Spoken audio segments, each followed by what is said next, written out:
Next time. You get me? You get me?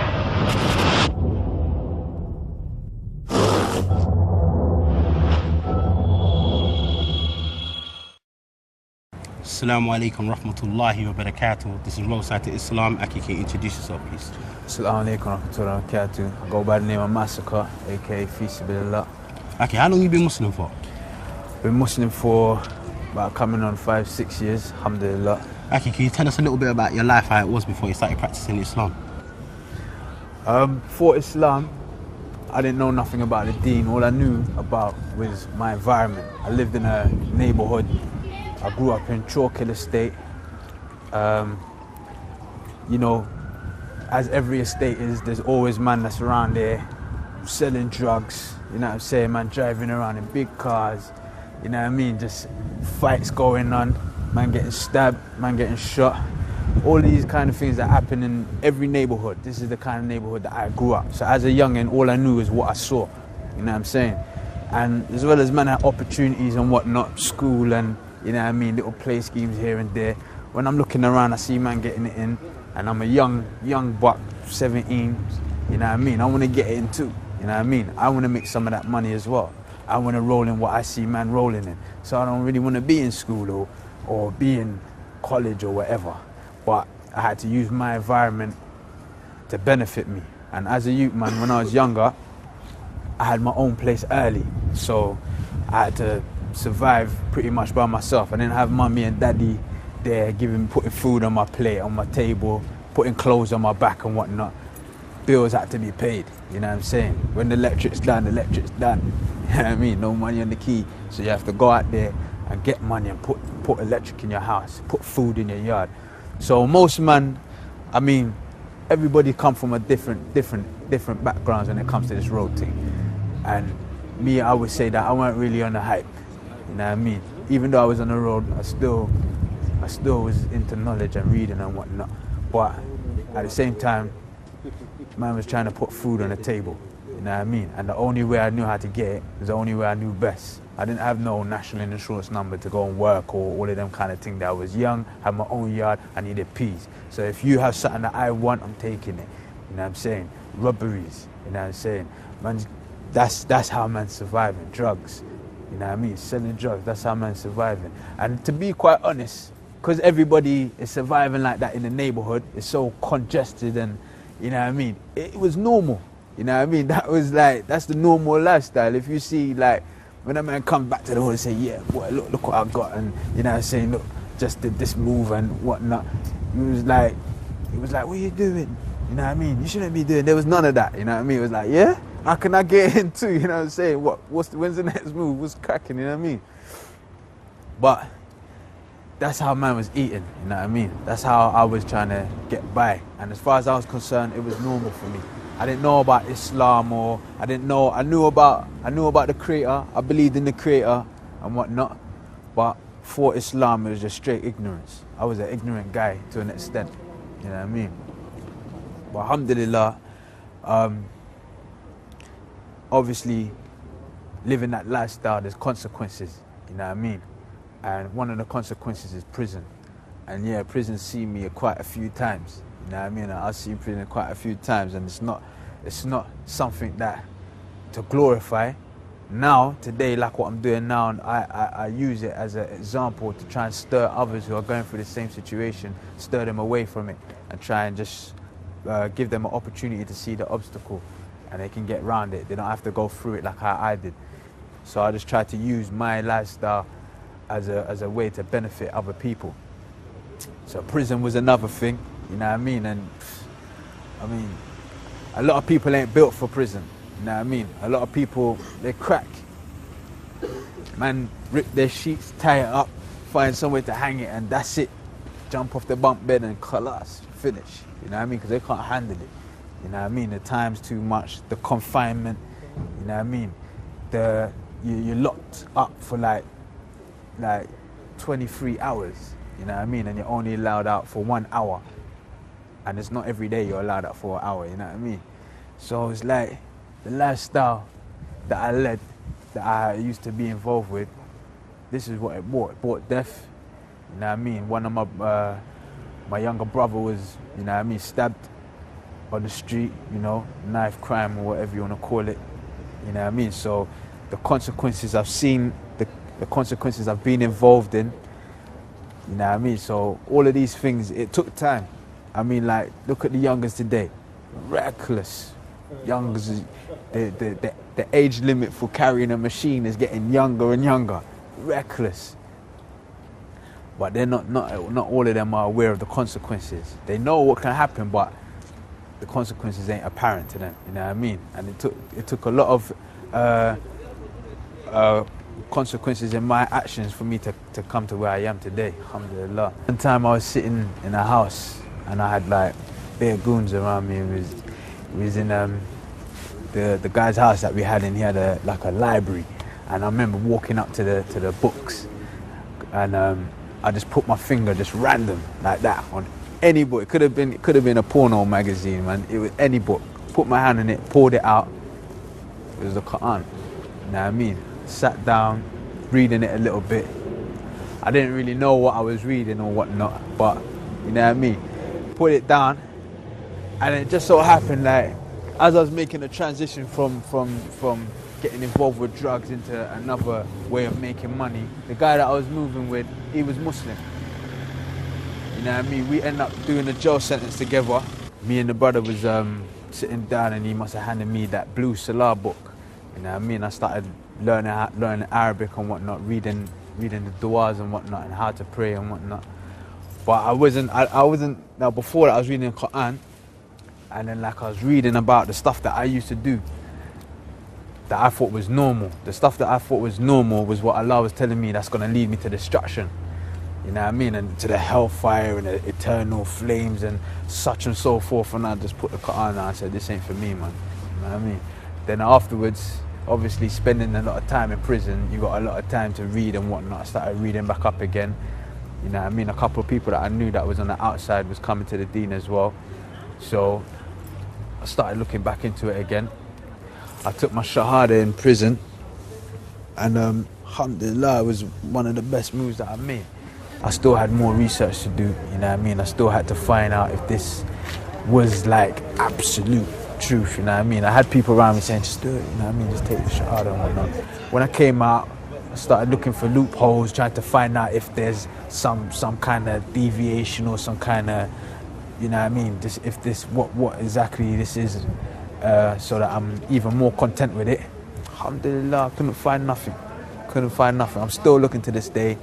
You know, it's a duty as a Muslim to seek knowledge. I'm still seeking knowledge, and every single time that I overcome an obstacle, it increases me in my certainty that this is the truth, in my yaqeen that this is real life. This is the life to be. This is the way to be leading your life. Alhamdulillah. So, okay, how did your family take it when you became Muslim? Alhamdulillah, like my family, they're a bit open-minded. You know what I mean? They couldn't really tell me nothing anyway, because I was already looking after myself at a young age. So whatever I did, as long as it didn't mean prison or didn't mean death or didn't mean like me mashing up myself, they were cool about it. But alhamdulillah, they were alright. And plus my pops is Muslim anyway, so you know what I mean. But everyone was happy that I've changed my lifestyle. You know what I'm saying? Everyone was happy that, you know, I'm taking steps away from the stuff that put me in a lot of trouble. You know what I mean? So alhamdulillah, my family was alright. I'm in the process of trying to get them dawah and trying to call them to Islam, you know what I mean? And trying to get them a few DVDs and, you know what I mean? Just show them what's really good with Islam. Alhamdulillah. Well, obviously before you used to be on the road and that's how you used to make money, etc. Now you're not on the streets. What do you do with yourself? Now, I started getting involved with using my life and my experience as a means of helping other people, so that they don't have to go through the same things that I went through. You know what I mean? Like the obstacles that I went over and I had to go under and around. I'm giving them a means to get over that obstacle.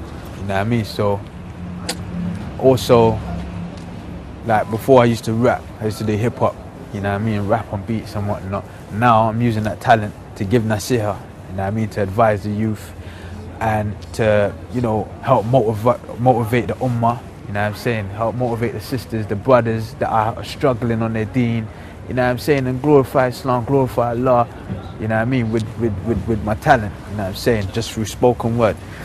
Alhamdulillah. I've been through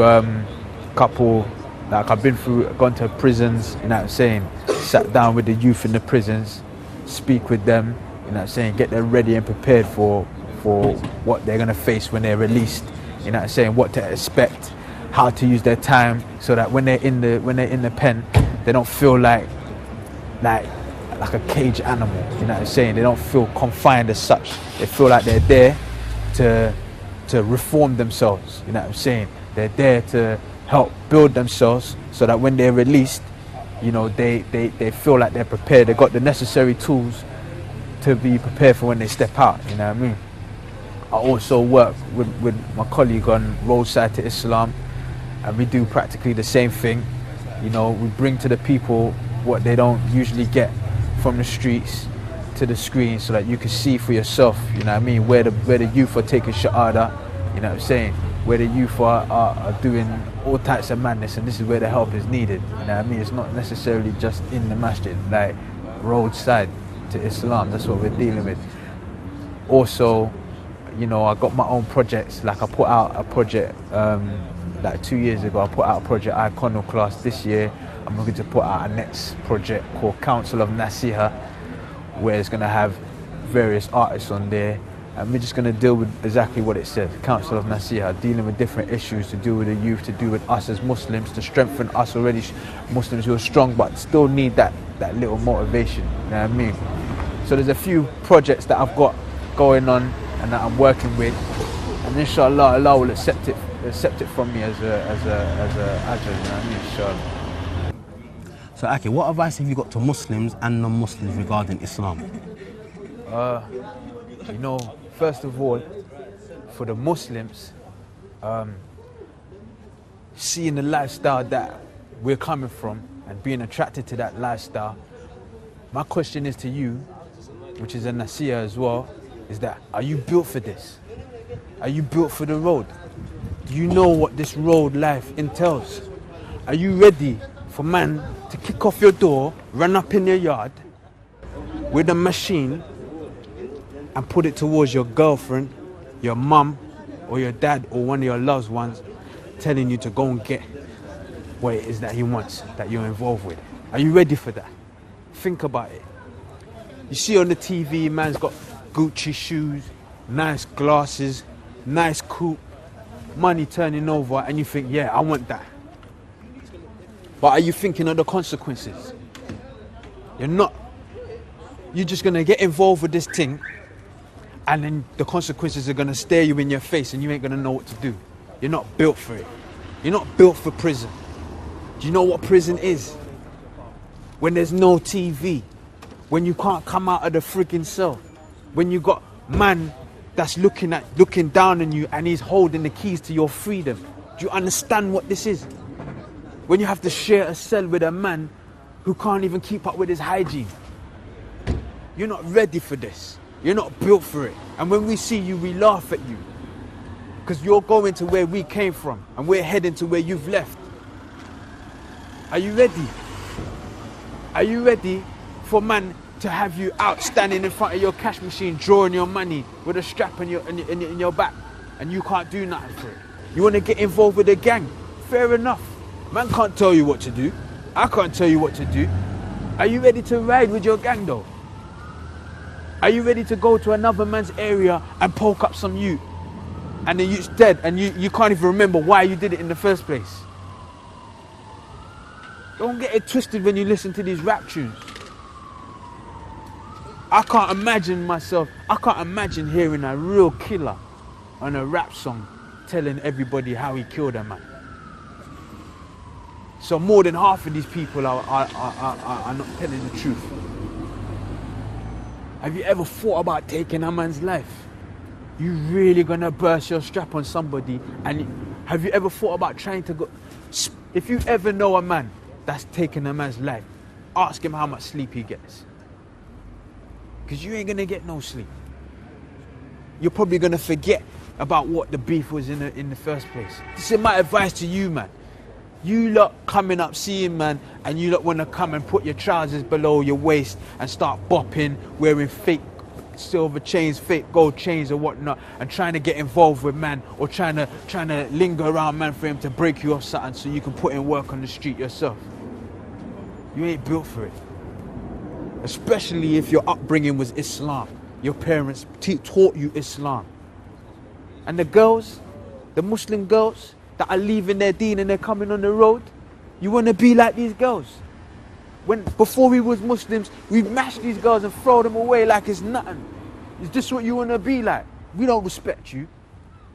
If this is what it is, we don't respect you. You're gonna go to a place and be like the people who are not clean.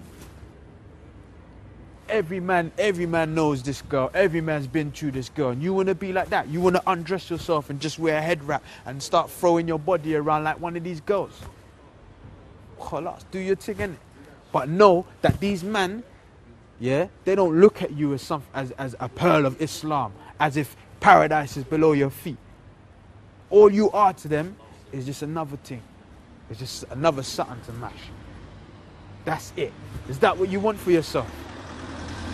Wait until you're ready to get married. Peak. When you're ready to get married, then you start thinking about all the guys that you've been with. And you got a nice brother and he wants to know what's cracking with you. Yeah, there's going to be a lot of things cracking because you've been around. No one don't want to marry you no more. You know what I'm saying? You're going to find it hard. May Allah make it easy for you. For the non-Muslims, it's only a matter of time. My advice to you, especially the ones that know me and that, is before you die, even though you don't know when you're going to die, just take a time out to look into Islam instead of hearing what other people are saying. Find out what Islam is for yourself. Try and fill that void in your heart, that space in your heart that is just never seems to disappear, no matter how much guap you get, no matter how much things that you have or that you've attained. The gap can't fill up.